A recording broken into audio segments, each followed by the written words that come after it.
Hi hello friends, welcome back to my channel. ನಾನು ನಿಮ್ಮ ಗಾಯತ್ರಿ. ಎಲ್ಲರೂ ಹೇಗಿದ್ದೀರಾ? ಚೆನ್ನಾಗಿದ್ದೀರಾ? ನಾನು ಚೆನ್ನಾಗಿದ್ದೀನಿ. ನಿಮ್ಮ ಸಪೋರ್ಟ್ ಇದ್ದರೆ ಇನ್ನಷ್ಟು ಚೆನ್ನಾಗಿರ್ತೀನಿ. ಫ್ರೆಂಡ್ಸ್, ಹೊಸಬ್ರು ಯಾರಾದರೂ ನೋಡ್ತಾ ಇದ್ದರೆ ಇನ್ನೂ ಚಾನಲ್ಗೆ ಸಬ್ಸ್ಕ್ರೈಬ್ ಆಗಿಲ್ಲ ಅಂದರೆ ಪ್ಲೀಸ್ ಸಬ್ಸ್ಕ್ರೈಬ್ ಆಗಿ, ವಿಡಿಯೋ ಇಷ್ಟ ಆದರೆ ಲೈಕ್ ಮಾಡಿ, ವಿಡಿಯೋ ಪೂರ್ತಿ ನೋಡಿ ಅಂತ ಹೇಳ್ತಾ ಬನ್ನಿ ಲಾಗ್ನ ಕಂಟಿನ್ಯೂ ಮಾಡ್ತೀನಿ. ತಗೊಳ್ಳೆ ಅಮ್ಮ ಬುಡ್ಡ ತಗೋ, ಐತೆ ಚಿಪ್ಸು. ಇದೇ ಚಿಪ್ಸ್ ತಿಂತಾರದು ಬಿಸ್ಕೊಟ್ಟು.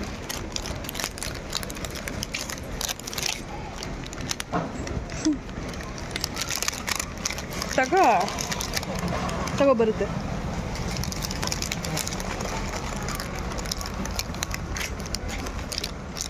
ಅಯ್ಯೋ ಅಯ್ಯೋ ಅಯ್ಯೋ, ಏನು ಬಂತು ಅಂತ ಬಾಯಲ್ಲಿ ಇಟ್ಕೊಳ್ಳೋದಕ್ಕೆ? ತಿನ್ಬೇಕು, ನಕ್ಕದಲ್ಲ. ಉಪ್ಪೆಲ್ಲ ನೆಕ್ಬಿಟ್ಟು ಮತ್ತೆ ಸೊಪ್ಪೆ ತಿನ್ಬೇಕು. ಟೇಸ್ಟ್ ನೋಡೋದು ಅವಳು. 3 ಗಂಟೆಗಾಗೆ ಪಾಪನ ಕರ್ಕೊಂಡು ಬಂದೆ ಮನೆಗೆ ಸ್ಕೂಲಿಂದ. ಅನ್ನ ಸಾಂಬಾರು ಮಾಡಿದ್ದೆ, ಹಾಗೆ ಸೌತೆಕಾಯಿ ಹಚ್ಚಿತ್ತು. ಅದಕ್ಕೆ ಉಪ್ಪು ಖಾರ ಎಲ್ಲ ಜಾಸ್ತಿನೇ ಹಾಕ್ಬಿಟ್ಟಿದ್ದಾರೆ ನನ್ನ ಹಸ್ಬೆಂಡು. ಈಗ ಅವ್ರಿಗೆ ಊಟಕ್ಕೆ ಹಾಕ್ಕೊಡ್ತಾಯಿದ್ದೀನಿ. ಹಾಗೆ ಪಾಪಗೂ ಕೂಡ ಬೂವ ತಿಂತೀಯ ಅಂತ ಕೇಳಿದ್ರೆ ಅವಳು ತಿನ್ನಲ್ಲ ಅಂತ ಹೇಳಿದ್ಲು. ಅವಳು ಸ್ಕೂಲಲ್ಲೇ ಉಪ್ಪಿಟ್ಟು ತಿಂದಿದ್ದಾಳಂತೆ, ಇನ್ನೂ ಮಲಗಿಲ್ಲ ಅಂತ ಹೇಳಿದ್ರು. ಸೊ ಅವಳಿಗೆ ಆಮೇಲೆ ಇನ್ನೊಂದು ಸ್ವಲ್ಪ ಹೊತ್ತಾದಮೇಲೆ ಅವಳಿಗೆ ಊಟ ಮಾಡಿಸಿ ಮಲಗಿಸೋಣ ಅಂತ ಅಂದ್ಕೊಂಡಿದ್ದೀನಿ. ಇಲ್ಲಿ ಮೇಲ್ಗಡೆ ಬಂದು ಬಟ್ಟೆಗಳು ಒಣಗಾಕೋದಿತ್ತು. ಸೊ ಬಟ್ಟೆಗಳನ್ನೆಲ್ಲ ಒಣಗಾಕ್ತಾಯಿದ್ದೀನಿ. ನಮ್ಮ ಮಿಷಿನ್ ಏನು ಪ್ರಾಬ್ಲಮ್ಮು ಏನೋ ಗೊತ್ತಾಗ್ತಾ ಇಲ್ಲ. ಏನು ಅಂತಂದರೆ ಪಾಪದೊಂದು ಫ್ರಾಕ್ ಇದೆ ನೋಡಿ, ವೈಟ್ ಕಲರ್ದು, ಈ ಕಡೆ ಸೈಡಲ್ಲಿದೆ. ಅದಕ್ಕೆಲ್ಲ ಬ್ಲ್ಯಾಕಾಗಿ ಮಚ್ಚೆ ಥರ ಬ್ಲ್ಯಾಕ್ ಅಂಟ್ಕೊಂಡ್ಬಿಟ್ಟಿದೆ. ಸೊ ಚೆನ್ನಾಗಿತ್ತು ಪಾಪದು ಆ ಫ್ರಾಕು. ಅವಳಿಗೆ ಯಾವಾಗ ಹಾಕೋದು ಚೆನ್ನಾಗಿ ಕಾಣಿಸ್ತಾ ಇತ್ತು. ಅವಳಿಗೂ ಇಷ್ಟ ಆಗಿತ್ತು ಆ ಡ್ರೆಸ್ಸು. ನೋಡಿದ್ರೆ ಎಲ್ಲ ಬ್ಲ್ಯಾಕಾಗಿ ಆಗಿಬಿಟ್ಟಿದೆ. ನನಗಂತೂ ಭಯ. ಯಾವುದಾದ್ರೂ ಇನ್ನು ಚೆನ್ನಾಗಿರೋ ಹೊಸ ಬಟ್ಟೆ ಆ ಥರದ್ದು ಏನಾದರೂ ಹಾಕ್ಬಿಟ್ರೆ ವಾಷಿಂಗ್ ಮಿಷಿನಲ್ಲಿ ಹಿಂಗೆ ಆಗಿಬಿಟ್ರೆ, ಕರೆಕ್ಟ್ ಬಂದುಬಿಟ್ರೆ ಬ್ಲ್ಯಾಕಾಗಿ ಚೆನ್ನಾಗಿ ಕಾಣಿಸಲ್ಲ, ಹೋಗ್ಬಿಡುತ್ತೆ ಬಟ್ಟೆಗಳು ಅಂತ ನನ್ನ ಹಸ್ಬೆಂಡ್ಗೆ ಹೇಳಿದೆ. ಅವರು ಸರ್ವಿಸ್ ಮಾಡಿಸ್ಬೇಕು, ಫೋನ್ ಮಾಡ್ತೀನಿ ಬಂದು ಸರ್ವಿಸ್ ಮಾಡ್ತಾರೆ ಅಂತ ಹೇಳಿದ್ರು. ಅದೇನೋ ನನ್ನ ಹಸ್ಬೆಂಡ್ಗೆ ದಿನ ಹೇಳ್ತಾ ಇರಬೇಕು, ಇಲ್ಲಾಂತಂದರೆ ಈ ಯುಗಕ್ಕೆ ತಗೊಂಡು ಬಂದು ಕರ್ಕೊಂಬಂದು ರೆಡಿ ಮಾಡಿಸಲ್ಲ ವಾಷಿಂಗ್ ಮಿಷಿನ್ನ. ಇನ್ನು ನನ್ನ ಮಗಳು ಇಲ್ಲಿ ಬಟ್ಟೆ ಒಣಗಾಕ್ಬೇಕು ಅಂದರೆ ಅವಳು ಒಣಗಾಕಬೇಕು ಅಂತ ಅಂದ್ಬಿಟ್ಟು ಒದ್ದಾಡ್ತಿದ್ದಾಳೆ. ಅದನ್ನು ಮೂಸಿ ನೋಡ್ತಾ ಇದ್ದಾಳೆ. ಸ್ಮೆಲ್ ಚೆನ್ನಾಗಿ ಬರುತ್ತಲ್ಲ ಕಂಫರ್ಟ್ದು. ಸೊ ಅದನ್ನು ಸ್ಮೆಲ್ ನೋಡ್ತಾನೆ ಇದ್ದಾಳೆ. ಅವಳು ಹಾಕಬೇಕು ಅಂತ ನೋಡಿ ಬಟ್ಟೆಗಳೆಲ್ಲ ಕೆಳಗಡೆ ಹಾಕ್ತಿದ್ದಾಳೆ ನನ್ನ ಮಗಳು. ಕೊಡು ಅಂತಂದರೂ ಕೇಳ್ತಾ ಇಲ್ಲ. ಇನ್ನು ನಾನು ಕೊಡ್ತಾಳೆ ಅಂತ ಅಂದ್ಬಿಟ್ಟು ನನ್ನ ಹಸ್ಬೆಂಡ್ ಕೇಳಿದ್ರು. ನೋಡಿ ಎಷ್ಟು ಬೇಗ ತೆಗ್ದಾಕಿದ್ಲು ಅಂತಂದರೆ ಹಾಕ್ಸ್ಕೊಳ್ಳೋದೇ ಇಲ್ಲ. ಇಷ್ಟೊತ್ತು ಹಾಕ್ಕೊಂಡಿದ್ಲು ಚಡ್ಡಿ, ಇವಾಗ ಬಿಚ್ಚಿಬಿಟ್ಟಿದ್ದಾಳೆ. ಅವಳಿಗಷ್ಟೇ ಬೇಡ ಅನಿಸಿದ್ರೆ ಹಂಗೆ ತೆಗ್ದಾಕ್ಬಿಡ್ತಾಳೆ. ಬಟ್ ಹೊರಗಡೆ ಆ ಥರ ಮಾಡಲ್ಲ, ಮನೆ ಒಳಗಡೆ ಫ್ರೀಯಾಗಿರಬೇಕು ಅಂತ ಇಷ್ಟಪಡ್ತಾಳೆ. ಸೊ ಬಟ್ಟೆಗಳೆಲ್ಲ ಒಣಗಾಕಿತ್ತು. ಬಟ್ಟೆಗಳು ಒಣಗಾಕೋಕ್ಕೆ ನಾನು, ಅಮ್ಮ, ನನ್ನ ಹಸ್ಬೆಂಡು ಎಲ್ಲರೂ ಬರ್ತಾರೆ ಇಲ್ಲಿ. ಸೊ ಗಿಡಗಳೆಲ್ಲ ಬೆಳೆದಿದ್ದಾವೆ, ಅದನ್ನೆಲ್ಲ ಕ್ಲೀನ್ ಮಾಡಿಸಿ ಅಂತ ಹೇಳ್ತಾ ಇದ್ದೀನಿ.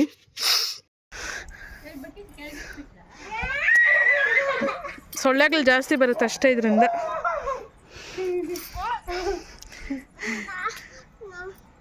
ಅಮ್ಮ ಹೇಳಿದ ಮಾತು ಯಾಕೆ ಹೇಳಲ್ಲ ನೀನು? ಯಾಕೆ ಹೇಳಲ್ಲ ಹೇಳಿದ ಮಾತು?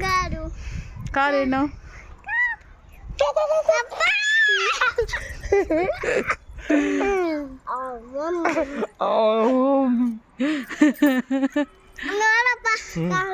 ನೋಡ್ದಮ್ಮ, ಯಾರ್ದಮ್ಮ ಅದು ಕಾರು?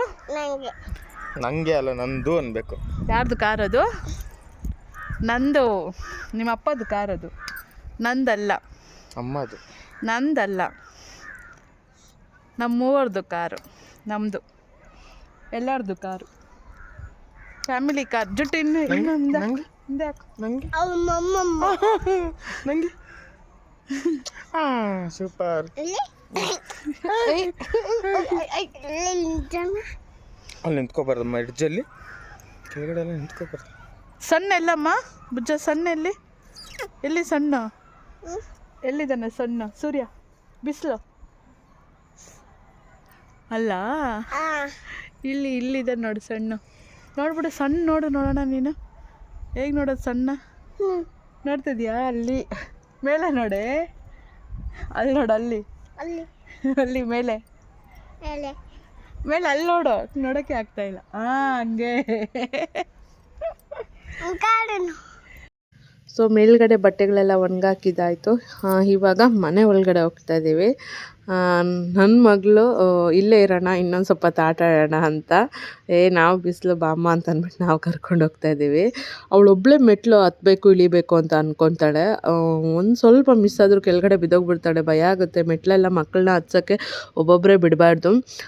ಸೊ ಯಾಕೆ ಯಾವಾಗಲೇ ನಾನು ಭಯ ಹಿಡಿಸ್ಬಿಟ್ಟಿದ್ದೀನಿ, ಮೆಟ್ಲು ಒಬ್ಬೊಬ್ಬಳೇ ಹತ್ಬಿಡ್ತಾಳೆ ಅಂತ ಅಂದ್ಬಿಟ್ಟು ಮೇಲ್ಗಡೆ ಕಳ್ಳ ಇದ್ದಾನೆ, ಗೊಗ ಇದ್ದಾನೆ, ಎತ್ಕೊಂಡು ಹೋಗ್ಬಿಡ್ತಾನೆ ಅಂತೆಲ್ಲ ಭಯ ಇಡ್ಸಿದ್ದೀನಿ. ಇಲ್ಲಾಂದಿದ್ರೆ ಒಬ್ಬಳೇ ಹತ್ಕೊಂಡು ಹೋಗ್ಬಿಡ್ತಾಯಿದ್ಲು.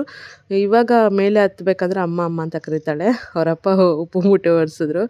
ಈಗ ನೋಡಿ ನನ್ನ ಮಗಳು ಒಂದು ಸಾಯಂಕಾಲ ಹಾಗಾಗಿದೆ, ಕಾರ್ಟೂನು ಇವಾಗ ನನ್ನ ಮಗಳಿಗಂತಲೇ ಇಟ್ಬಿಟ್ಟು, ಯಾವಾಗಲೂ ಮೊಬೈಲ್ ಜಾಸ್ತಿ ನೋಡ್ತಾಳೆ. ಅದಕ್ಕೆ ಇವಾಗ ಟಿ ವಿ ನೋಡಲಿ ಅಂತ ಅಂದ್ಬಿಟ್ಟು ಅವಳಿಗೆ ಕಾರ್ಟೂನು ಬೊಂಬೆಗಳು ನೋಡೋದು ಅಭ್ಯಾಸ ಮಾಡಿಸಿದ್ದೀನಿ. ಲಾಲಿಪಾಪ್ ತಿನ್ಕೊಂಡು ಎಷ್ಟು ಇಂಟ್ರೆಸ್ಟಾಗಿ ನೋಡ್ತಾ ಇದ್ದಾಳೆ ನೋಡಿ ನನ್ನ ಮಗಳು.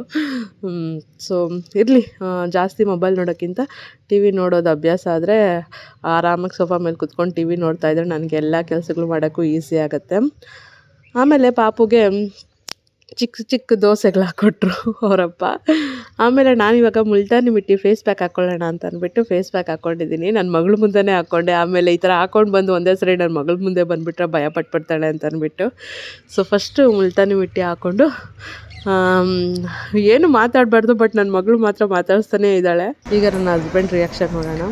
ಹಾಯ್.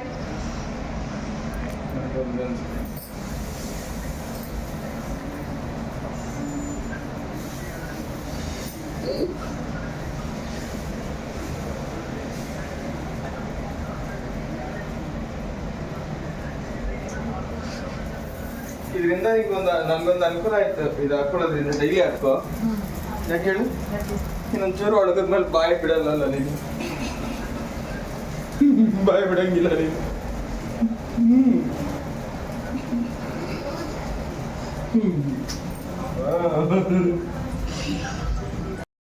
ಫೇಸ್ ಪ್ಯಾಕ್ ಒಣಗಿದೆ, ದೆವ್ವ ಥರ ಕಾಣ್ತಾ ಇದ್ದೀನಿ, ಅದಕ್ಕೆ ಭಯ ಇಡ್ಸಿದ್ದೀನಿ. ನನ್ನ ಮಗಳು ಅಜ್ಜಿಗೆ ಭಯ ಇಡಿಸು ಅಂತ ಹೇಳ್ತಾ ಇದ್ದಾಳೆ. ಸೊ ಈಗ ನೋಡಿ ಫೇಸ್ ವಾಶ್ ಆಯಿತು. ಮುಲ್ತಾನಿ ಮಿಟ್ಟಿ ಹಾಕ್ಕೊಳ್ಳೋದ್ರಿಂದ ನಿಜವಾಗ್ಲೂ ತುಂಬಾ ಬೆನಿಫಿಟ್ಸ್ ಇದೆ. ಒಳ್ಳೆಯದು ಸ್ಕಿನ್ಗೆ. ನಮಗೆ ಈ ಹಳ್ಳ ಥರ ಬಿದ್ದಿರುತ್ತಲ್ಲ ಸ್ಕಿನ್ನಲ್ಲಿ, ಓಪನ್ ಪೋರ್ಸ್ ಎಲ್ಲ ಆಗಿರುತ್ತಲ್ಲ, ಅದೆಲ್ಲ ಸರಿ ಹೋಗುತ್ತೆ.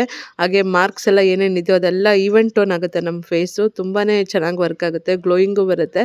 ಸೊ ಮುಲ್ತಾನಿ ಮಿಟ್ಟಿ ನಾನು ತಪ್ಪದಿರ ಮೊದಲು ಯೂಸ್ ಮಾಡ್ತಾಯಿದ್ದೆ, ಇವಾಗ ಬಿಟ್ಬಿಟ್ಟಿದ್ದೆ. ಸೊ ಇವಾಗ ಮತ್ತೆ ನಾನು ಯೂಸ್ ಮಾಡ್ತಾಯಿದ್ದೀನಿ. ಇದು ಫೇಸಲ್ಲಿ ನಮ್ಗೆ ಏಜ್ ಆಗಿದೆ ಅನ್ನೋದು ಗೊತ್ತಾಗಲ್ಲ, ಅಷ್ಟು ಚೆನ್ನಾಗಿ ವರ್ಕ್ ಆಗುತ್ತೆ. ಸೊ ಅದಾದಮೇಲೆ ನಾನು ಮಾಯ್ಶ್ಚರೈಸರ್ ಅಪ್ಲೈ ಮಾಡಿಕೊಂಡೆ. ಇನ್ಮೇಲೆ ರೆಗ್ಯುಲರಾಗಿ ಮುಲ್ತಾನಿ ಮಿಟ್ಟಿ ಫೇಸ್ ಪ್ಯಾಕ್ ನಾನು ಡೈಲಿ ಅಪ್ಲೈ ಮಾಡ್ತಾ ಇರ್ತೀನಿ. ಒಳ್ಳೆ ರಿಸಲ್ಟ್ ಕೊಡುತ್ತೆ. ಸೊ ಇದು ಯೂಸ್ಫುಲ್ ಆಗುತ್ತೆ ಅನಿಸುತ್ತೆ ನಿಮಗೆ. ಫ್ರೆಂಡ್ಸ್, ಈ ಲಾಗ್ನ ನಾನು ಇಲ್ಲಿಗೆ ಎಂಡ್ ಮಾಡ್ತೀನಿ. ಈ ಲಾಗ್ ಇಷ್ಟ ಆಗಿದ್ದರೆ ಪ್ಲೀಸ್ ಲೈಕ್ ಮಾಡಿ, ಕಮೆಂಟ್ ಮಾಡಿ, ಶೇರ್ ಮಾಡಿ, ಹಾಗೆ ನನ್ನ ಚಾನಲ್ಗೆ ಸಬ್ಸ್ಕ್ರೈಬ್ ಆಗಿ. Thanks for watching. Bye everyone.